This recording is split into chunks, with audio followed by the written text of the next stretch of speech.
Hi, I'm Mayor Steve Patterson, Mayor of Athens, Ohio, and I have a special guest with me today that we're going to talk through some of the things surrounding the coronavirus. So I've got the Health Commissioner for the Athens City and County Health Department, James Gaskell. Dr. Gaskell, thanks for being here with me today. And again, I just wanted to make sure that we're putting the proper messaging out there for the public in terms of the virus, preventions, preparedness, and the resources that are available for people regarding the coronavirus.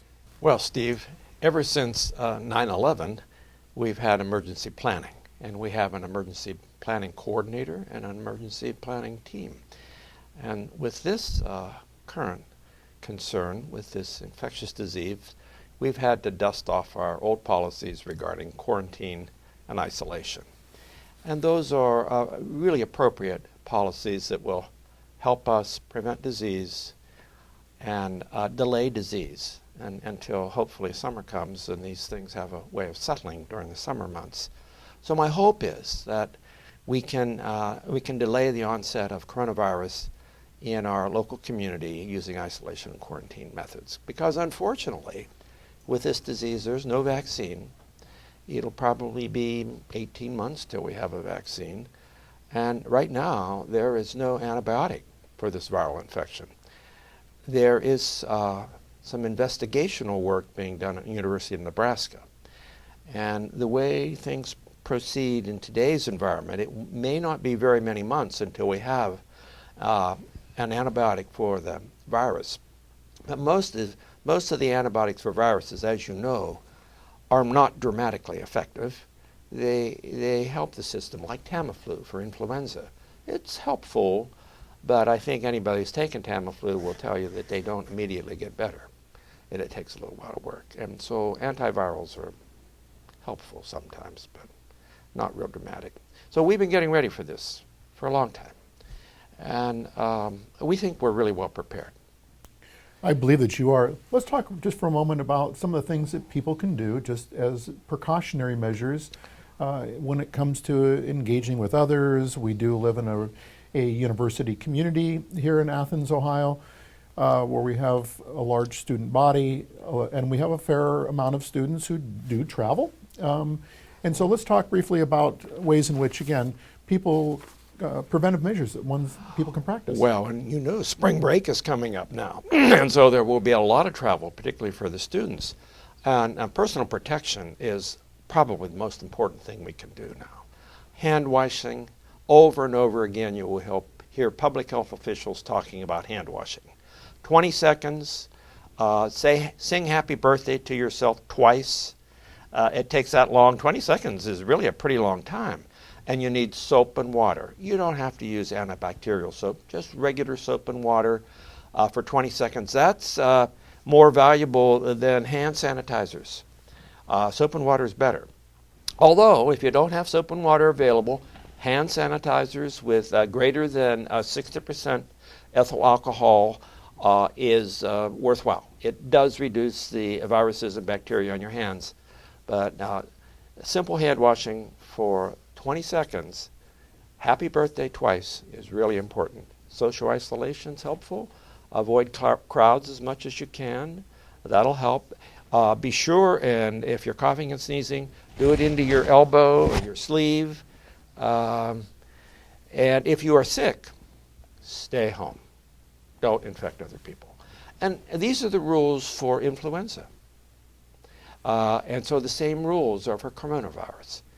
It's a lot like influenza, if we want to talk about the disease a little bit. It's a respiratory disease with fever, aching, muscle aching, and myalgia we call that, malaise, you don't feel very well, cough, sneezing. And as a matter of fact, it's infectious from the cough. It's droplets. And so the droplets don't go too far. So if you're 6 feet away from somebody, you probably won't catch it. So if you can maintain a distance of 6 feet, then it's not likely that you'll catch the disease. It's not in the mist, it's a droplet form, this coronavirus is. So we can do things personally to try to avoid catching the disease. This is great information for people to hear. Dr. Gaskell, I find myself now even in elevators to where I'm using my knuckle or I'll use my elbow to hit the switch.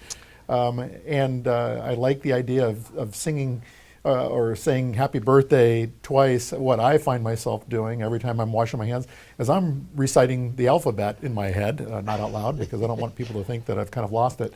But it is so vitally important for people to think about these preventive measures, in particular, hand washing for 20 seconds, social isolation to where, 6-foot diameter away from people, staying away from large crowds.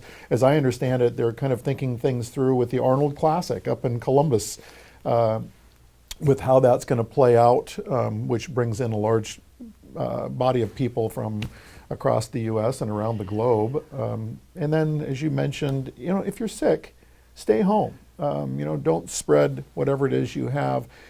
It's precautionary, but it's also smart. I think a lot of people, do have jobs to where they can be working remotely.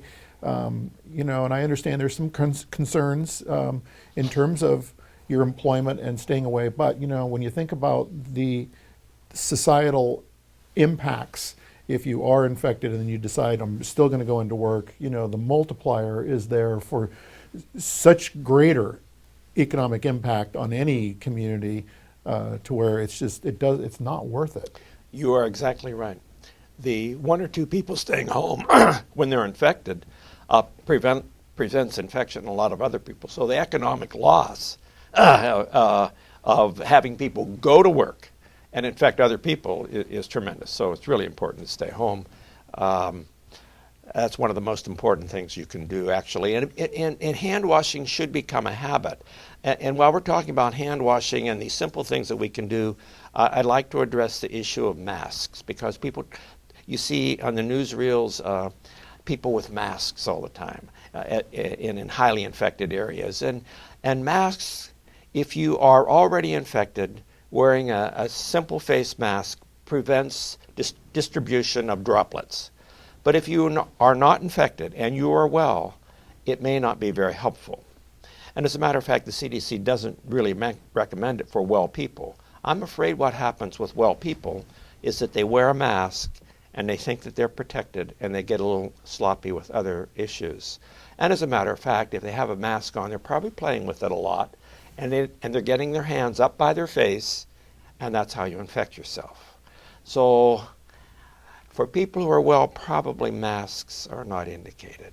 They're indicated for the sick people, so they don't infect other people. Something I had heard, and you can correct me if this is not accurate, the number of times that people touch their face per day is something like 900 times a day. You don't even realize it that you're doing it, but we do.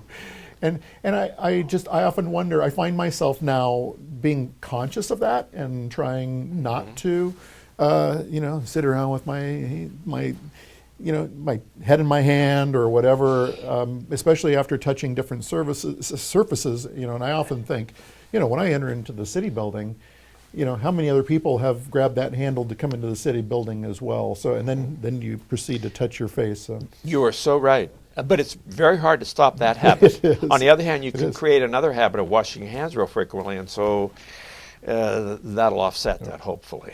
So the Athens City and County Health Department is there for everyone as a vital resource.